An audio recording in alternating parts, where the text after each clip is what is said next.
बिस्मिल्लाहिर्रहमानिर्रहीम। अस्सलाम वालेकुम डियर स्टूडेंट्स। बेटा हमारा डीसी मशीन का ये आर्टिकल है, सब्जेक्ट जो है 8213 इसका कोड है, डीसी मशीन है और ये सेकंड ईयर का सब्जेक्ट है। बाद लड़कों ने मुझे कमेंट्स किया है कि सर आप हमें पहले बता दिया करेंगे ये सेकंड ईयर का सब्जेक्ट है या थर्ड ईयर का है या फर्स्ट ईयर का है, वो लड़के कंफ्यूज हो जाते हैं। तो इसलिए मैं आपको ये बता रहा हूँ कि ये डीसी मशीन जो है वो सेकंड ईयर का सब्जेक्ट है और इसमें जो नेक्स्ट आर्टिकल हमारा आने वाला है वो है current carrying conductor in the magnetic field. लेकिन उस आर्टिकल को समझने से पहले इसकी जो बेसिक कुछ बातें हैं वो आपको बता दूँ ताकि वो आर्टिकल आपको इजीली समझ में आ सके। तो इसमें पहले याद रखिएगा कि magnetic lines of force, magnetic field और मैग्नेटिक फ्लक्स में क्या फ़र्क है। तो इसमें याद रखिएगा कि पहले मैं आपको इसका डिफरेंस बता देता हूँ, मैग्नेटिक फ्लक्स, मैग्नेटिक फील्ड और मैग्नेटिक लाइंस ऑफ फोर्स के दरमियान है। इसमें बेटा पहली चीज़ है मैग्नेटिक लाइंस ऑफ फोर्स। तो मैग्नेटिक लाइंस ऑफ फोर्स क्या चीज़ होती है? जस्ट लाइक दिस, ये अगर हमारे पास एक मैग्नेट है, ये नॉर्थ पोल है उसका और ये साउथ पोल है। अब इसमें देखिए कि ये लाइंस ऑफ फोर्स मैग्नेटिक ये लाइंस हैं और कुछ लाइंस ऐसी होती हैं जो कि डायरेक्ट शॉर्ट डिस्टेंस पे मूव करती हैं, डायरेक्ट नॉर्थ टू साउथ, और कुछ ऐसी होती हैं जो कि यहाँ पे मूव कर देती हैं साइड से। कुछ लाइंस ऑफ फोर्स बेटे नीचे से जा रही होती हैं नॉर्थ टू साउथ,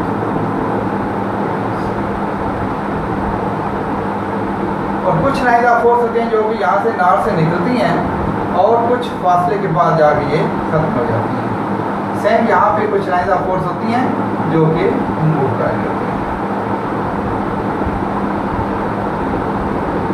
अब इसमें देखिए कि magnetic lines of force, magnetic flux और मैग्नेटिक फील्ड ये क्या चीज़ है? Magnetic lines of force and imaginary lines which produce from north pole and move to south pole are called magnetic lines of force.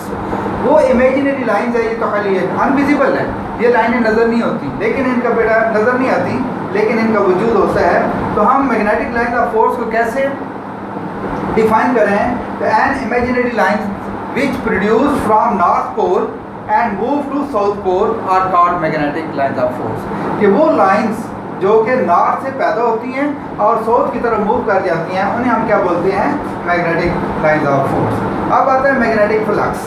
Magnetic flux में क्या चीज़ आती है कि वो लाइंस ऑफ फोर्स जो कि अपना पाथ कंप्लीट कर लेती हैं फ्रॉम नॉर्थ टू साउथ। ये यहाँ पे देखें कि ये लाइंस ऑफ फोर्स हैं, यहाँ से निकली हैं और इनके ऊपर यहाँ पे नॉर्थ से ये प्रोड्यूस हुई है और साउथ की तरफ मूव करती हैं और इन्होंने अपना पाथ कंप्लीट कर लिया है। तो मैग्नेटिक फ्लक्स क्या लेकर आएगा? वो लाइंस ऑफ फोर्स जो कि अपने नॉर्थ से लेकर साउथ की तरफ मूव करती है और अपना पाथ कंप्लीट, मैग्नेटिक पाथ जो है वो कंप्लीट कर लेती है, उन्हें हम क्या बोलते हैं? Magnetic flux. और मैग्नेटिक फील्ड क्या होगा? The total number of lines of force around a magnet is called magnetic field. तो यहाँ पे देखें कि ये हमारे पास नॉर्थ और साउथ है, इसके जितने भी लाइंस ऑफ फोर्स है चाहे वो अपना पाथ कंप्लीट कर पाती हैं चाहे वो पाथ कंप्लीट नहीं कर पाती, लेकिन मैग्नेटिक फील्ड के अंदर ये लाइंस ऑफ फोर्स भी शामिल हो जाती हैं। और ये लाइंस ऑफ फोर्स कौन सी होती हैं? मैग्नेटिक फ्लक्स कहलाती है। तो मैग्नेटिक फ्लक्स और मैग्नेटिक फील्ड में ये फ़र्क है। तो मैग्नेटिक लाइंस ऑफ फोर्स क्या होगी? An imaginary lines which produce from north pole and move to south pole is called magnetic lines of force. अब बेटा आपको पता चलेगा गया मैग्नेटिक फ्लक्स और मैग्नेटिक फील्ड और मैग्नेटिक लाइंस ऑफ फोर्स इनमें क्या फ़र्क है।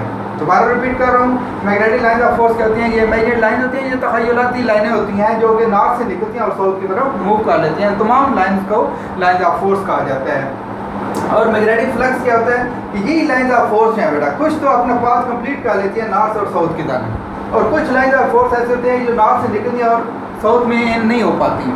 तो लिहाजा यहाँ पे वो लाइंस ऑफ फोर्स का जिक्र करेंगे फ्लक्स की कंडीशन में कि वो लाइंस ऑफ फोर्स जो कि अपना पाथ कंप्लीट कर लेती हैं नॉर्थ से लेकर साउथ तक। और मैग्नेटिक फील्ड में क्या होगा? अब इनमें ये जो लाइंस ऑफ फोर्स जो अपना पाथ कंप्लीट नहीं कर पाएँ मैग्नेटिक फील्ड में ये भी शामिल हो जाती हैं।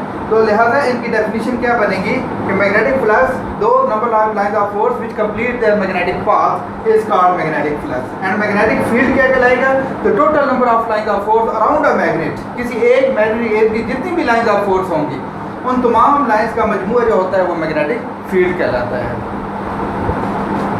अब बेटा आता है कि मैग्नेटिक फ्लक्स डेंसिटी क्या चीज़ है? मैग्नेटिक फ्लक्स डेंसिटी या फ्लक्स डेंसिटी कह सकते हैं। मैग्नेटिक फ्लक्स डेंसिटी इसको बेटा याद रखिएगा, हम 20 से ज़ाहिर करते हैं। तो इसको डिफाइन कैसे करेंगे? Magnetic flux density, the total flux in per unit area is called magnetic flux density. दोबारा रिपीट कर रहा हूँ कि किसी मैग्नेटिक फील्ड के अंदर आप एक एरिया ले लेते हैं, क्रॉस सेक्शन एरिया है, ये पर यूनिट एरिया है। अब इसके अंदर जितना भी फ्लक्स होगा उस फ्लक्स की मिकदार क्या कहलाएगी? Magnetic flux density. दोबारा रिपीट कर रहा हूँ, the total number of lines of force in the cross section area is called magnetic flux density. दोबारा रिपीट कर रहा हूँ बेटा, मैग्नेटिक फ्लक्स डेंसिटी इसको 20 से ज़ाहिर किया जाता है। तो ये इसकी यूनिट जो होगी वो है weber per metre square, weber per metre square. इस यूनिट से भी आपको पता चला, इसको टेस्ला भी बोलते हैं, टेस्ला।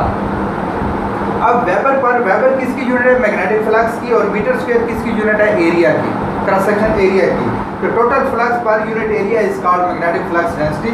तो आप यूँ भी कह सकते हैं कि जब भी मैग्नेटिक फील्ड प्रोड्यूस हो जाता है, आप ज़हन में रखिएगा मैग्नेटिक फील्ड का मैं बात कर, ना कि मैग्नेटिक फ्लक्स की। तो मैग्नेटिक फील्ड भी कहते हैं वो total number of lines of force around a magnet, किसी एक मैग्नेट के इर्द गिर्द जितने भी मैग्नेटिक लाइंस ऑफ फोर्स होती हैं उनको हम क्या बोलते हैं? Magnetic field. तो मैग्नेटिक फील्ड के अंदर पर यूनिट एरिया के अंदर जो आने वाला फ्लक्स होगा that is called magnetic flux density. तो इसकी डेफिनेशन ध्यान में रखिएगा। ये आगे आने वाली क्लासेस जो हैं थर्ड ईयर में आगे या आपके सेकंड ईयर में मजीद जो चैप्टर्स आते हैं उनमें ये चीज़ का बार बार जिक्र आएगा, मैग्नेटिक फ्लक्स डेंसिटी क्या चीज़ होती है। तो उम्मीद है कि बेटा आपको ये चीज़ समझ आ गई होगी। इसमें देखें कि इस फिगर के अंदर दो फील्ड बन रहे हैं, एक फील्ड मैग्नेटिक फील्ड के अराउंड है और एक इन मीडियम है। दो चीज़ें चल रही हैं। एक इस मैग्नेटिक फील्ड के इर्द गिर्द मैग्नेटिक फील्ड बन रहा है अराउंड द मैग्नेट, और इन द मीडियम। दो फील्ड आ गए, लिहाजा मैग्नेटिक फ्लक्स डेंसिटी भी दो होंगी, एक इसमें इन द मीडियम ही होती है। इस मीडियम के अंदर भी मैग्नेटिक फ्लक्स डेंसिटी की डेफिनेशन वही होगी, the total magnetic flux per unit area is called magnetic flux density. Next आता है बेटा मैग्नेटाइजिंग फोर्स। तो मैग्नेटाइजिंग फोर्स को H से ज़ाहिर किया जाता है और इसकी यूनिट क्या है? Ampere turn. मैग्नेटाइजिंग फोर्स किसी मैग्नेट की वो पावर होती है जिसकी वजह से magnetic flux, magnetic lines of force जो है वो नॉर्थ से निकलती हैं और साउथ में एंड हो जाती हैं। तो इसको हम क्या बोलते हैं? Magnetising force. तो किसी मैग्नेट के अंदर पाई जाने वाली वो ताकत जिसकी बिना पर मैग्नेटिक लाइंस ऑफ फोर्स जो है वो नॉर्थ से निकलती हैं और साउथ की तरफ मूव कर रही होती हैं, उसे हम क्या बोलते हैं? Magnetising force. तो मैग्नेटाइजिंग फोर्स को H से ज़ाहिर किया जाता है और इसकी यूनिट क्या है? एम्पेयर टर्न है, एम्पेयर टर्न। क्योंकि हमारा वास्ता जो है इलेक्ट्रोमैग्नेट के साथ होता है। तो इलेक्ट्रोमैग्नेट बनाने के लिए क्या होता है कि कोई हमारे पास एक बार है, आयरन बार है, तो अगर आप इसके ऊपर कोई कॉइल जो है वो लपेट देते हैं और इसको सोर्स दे देते हैं, कोई सप्लाई सोर्स दे देते हैं, तो उस सूरत में क्या होगा कि ये इस बार का नॉर्थ पोल बन जाता है और ये साउथ पोल बन जाता है। जब आप इसको सप्लाई करेंगे तो यहाँ पे इसमें से करंट करना फ्लो करना शुरू हो जाती है। तो उस सूरत में क्या होगा, जब ये नॉर्थ और साउथ बन गया तो उसमें यहाँ पे क्या आ जाएगा? एम्पेयर है और ये हमारे पास टर्न है जो इसका कॉइल के ऊपर निकलती हुई है N। तो अब ये मैग्नेट बन जाएगा जिसका नहीं नॉर्थ और ये साउथ, लिहाजा इसके लाइन ऑफ फोर्स है वो मूव करने चाहिए। लिहाजा यहाँ पे जो हमारे पास मैग्नेटाइजिंग फोर्स बनी है उसको हमने किससे ज़ाहिर किया हुआ है? H से, और उसकी यूनिट क्या है? Ampere turn. Ampere for current, T for turn, number of turns होती है। तो इन दोनों को मल्टीप्लाई करेंगे तो हमारे पास बेटा वो फोर्स आ जाती है जिसकी बिना पर ये लाइन ऑफ फोर्स है वो नॉर्थ से निकलती हैं और साउथ में मूव कर लेती हैं। तो उम्मीद है ये बेटा आपको समझ आ गया होगा। आगे चलते हैं। नेक्स्ट आता है बेटा परमिबिलिटी। परमिबिलिटी को हम म्यू से ज़ाहिर करते हैं। तो याद रखिएगा परमिबिलिटी क्या है? It is a ratio between magnetic flux density और मैग्नेटाइजिंग फोर्स। इन दो के दरमियान जो रेशियो होती है उसको हम क्या बोलते हैं? परमिबिलिटी। इसको हम म्यू से ज़ाहिर करते हैं। दोबारा रिपीट कर रहा हूँ, mu permeability is the ratio between magnetic flux density to the magnetising force is called permeability. तो परमिबिलिटी को mu is equal to B/H। अब BH जो है जब दूसरी साइड पे मल्टीप्लाई करो तो यहाँ पे देखें कि magnetic flux density B is equal to क्या बन जाएगा? μH, mu into H। तो लिहाजा परमिबिलिटी, दोबारा रिपीट कर रहा हूँ, it is the ratio between magnetic flux density to the magnetising force is called permeability. Permeability क्या चीज़ होती है? मैग्नेटिक फ्लक्स डेंसिटी और मैग्नेटाइजिंग फोर्स के दरमियान पाई जाने वाली निस्बत को परमिबिलिटी बोलते हैं। नेक्स्ट आता है बेटा परमिबिलिटी की मजीद दो इकसाम है। एक हम बोलते हैं एब्सोल्यूट परमिबिलिटी और एक होती है रिलेटिव परमिबिलिटी। एब्सोल्यूट परमिबिलिटी को म्यू नॉट से ज़ाहिर किया जाता है और रिलेटिव परमिबिलिटी को म्यू आर से ज़ाहिर किया जाता है। एब्सोल्यूट परमिबिलिटी की वैक्यूम के अंदर, अगर आप ये देखें खुला है तो वैक्यूम के अंदर अगर आप मैग्नेटिक फ्लक्स डेंसिटी ले रहे होंगे तो उस वक्त म्यू नॉट की जो वैल्यू होगी, mu naught is equal to 4 pi multiply by 10 की पावर -7। ये कांस्टेंट वैल्यू होती है, म्यू नॉट की वैल्यू हो जाएगी 4 पाई मल्टीप्लाई बाई 10 की पावर -7। तो इसको हम क्या बोलेंगे, एब्सोल्यूट परमिबिलिटी। अब एब्सोल्यूट परमिबिलिटी क्या होगी, इसको डिफाइन कैसे करें, it is the ratio between magnetic flux density in the vacuum to the magnetising force is called absolute permeability. क्या मतलब कि एब्सोल्यूट परमिबिलिटी क्या होगी कि magnetic flux density in the air, खला के अंदर जो बनने वाली मैग्नेटिक फ्लक्स डेंसिटी है उसकी और मैग्नेटाइजिंग फोर्स के दरमियान पाई जाने वाली निस्बत को एब्सोल्यूट परमिबिलिटी कहते हैं। और बेटा याद रखिएगा इसकी जो कांस्टेंट वैल्यू है mu naught is equal to 4 pi multiply by 10 की पावर -7 के बराबर होती है। आगे आती है रिलेटिव परमिबिलिटी। रिलेटिव परमिबिलिटी क्या होगी, it is the ratio between magnetic flux density in the air to the magnetic flux density in the medium. इन दो मैग्नेटिक फ्लक्स डेंसिटी के दरमियान जो रेशियो होती है उसे हम क्या बोलते हैं, रिलेटिव परमिबिलिटी। दोबारा रिपीट कर रहा हूँ, it is the ratio between magnetic flux density in the air to the magnetic flux density in the medium is called relative permeability. खला के अंदर पाई जाने वाली मैग्नेटिक फ्लक्स डेंसिटी और मीडियम के अंदर पाई जाने वाली मैग्नेटिक फ्लक्स डेंसिटी के दरमियान जो निस्बत होगी उसे हम रिलेटिव परमिबिलिटी कह जाते हैं। तो याद रखिएगा म्यू आर की वैल्यू हमेशा 1 के बराबर होती है, mu R is equal to 1। तो ये बेटा बातें आपको याद रखनी होंगी। इसके बाद आगे हम मजीद चलते हैं। अब बेटा नेक्स्ट जो चीज़ आती है वो याद रखिएगा, जब किसी कंडक्टर में से करंट गुजरती है, फर्ज करते हैं ये हमारे पास एक कंडक्टर है, जब इसमें से करंट आई फ्लो करेंगे तो इस कंडक्टर के इर्द गिर्द कंसंट्रिक सर्कल की शेप में मैग्नेटिक फील्ड जो है प्रोड्यूस हो जाता है, जो कि आपने फर्स्ट ईयर में देखा होगा। इसके दो रूल्स आपको बताए गए थे, एक right hand gripping rule, right hand gripping rule,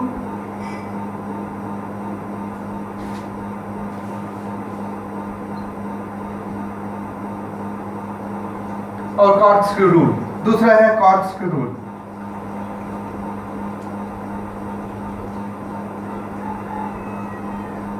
अब इन रूल के तहत क्या है कि जब किसी कंडक्टर को आप राइट हैंड में ग्रिप करते हैं, ऐसे ग्रिप करना है कि आपका थंब जो है वो बाहर की जानिब, जस्ट लाइक दिस, ये आपको देख रहे होंगे। तो इसमें क्या है कि जो थंब है वो बाहर की जानिब फैला हुआ हो और फिंगर जो है बेटा इस तरीके से मूव, और इस कंडक्टर के इर्द मूव कर रही हो। अब यहाँ पे क्या होगा, थंब जो है वो डायरेक्शन ऑफ करंट को शो कर रहा होगा और इस कंडक्टर के इर्द बनने वाले जो मैग्नेटिक फील्ड होगा वो इसकी फिंगर जो है, बाकी 4 फिंगर जो है वो जिस तरीके से बेंड हो रही है उस तरीके से आप मूव कराएंगे। तो लिहाजा ये हमारे पास फर्ज कर कंडक्टर है, अगर इसमें से कंडक्टर करंट जो है वो ऐसे, अगर आप इसको ऐसे रखते हैं, ये चीज़ आप देखेंगे थंब जो है वो बाहर की जाने बाहर है, तो इसके इर्द गिर्द बनने वाले जो मैग्नेटिक फील्ड होगा वो एंटी क्लॉकवाइज रोटेट कर रहा होगा इस सिमत में। तो ये कंसंट्रिक सर्कल की शेप में होते हैं। कंसंट्रिक सर्कल कौन से होते हैं, ऐसे सर्कल जिनका सेंटर पॉइंट एक हो। जैसे आप तालाब के अंदर पत्थर फेंकते हैं तो जिस जगह पे पत्थर गिरेगा उसके इर्द गिर्द आपने देखा होगा ऐसे लहरें बनती जा रही हैं, वो तमाम की तमाम सर्कल जो है वो कंसंट्रिक सर्कल कहलाएंगे। इसी तरीके से अगर आप कंडक्टर को आप इस सेगमेंट में रखते हैं तो आप यह अंगूठा जो है वो अंदर की जानिब हो गया, तो उस सूरत में इसके इर्द गिर्द बनने वाले जो मैग्नेटिक फील्ड होगा वो क्लॉकवाइज रोटेशन में आ जाएगा, लेकिन होगा ये भी कंसंट्रिक सर्कल की शेप में।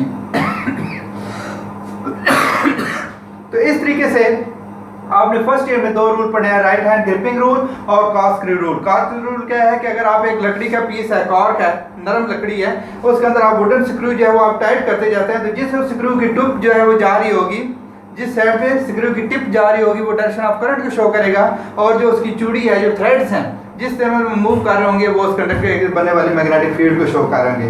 इसी तरीके से जब आप उसको स्क्रू को वापस उल्टा चलाते हैं तो आप टिप वापस आ रही है, तो अब करंट की डायरेक्शन उल्ट जाएगी और इसके इर्द बनने वाला मैग्नेटिक फील्ड भी एंटी क्लॉकवाइज होगा। तो ये जो चीज़ें हैं बेटा ये नेक्स्ट आर्टिकल में आप देखनी होंगी। इस अगर ये चीज़ आपकी बेस कंप्लीट होगी तो फिर नेक्स्ट आर्टिकल आपको इंशाल्लाह सही समझ आ जाएगा। थैंक यू वेरी मच, अल्लाह हाफिज़।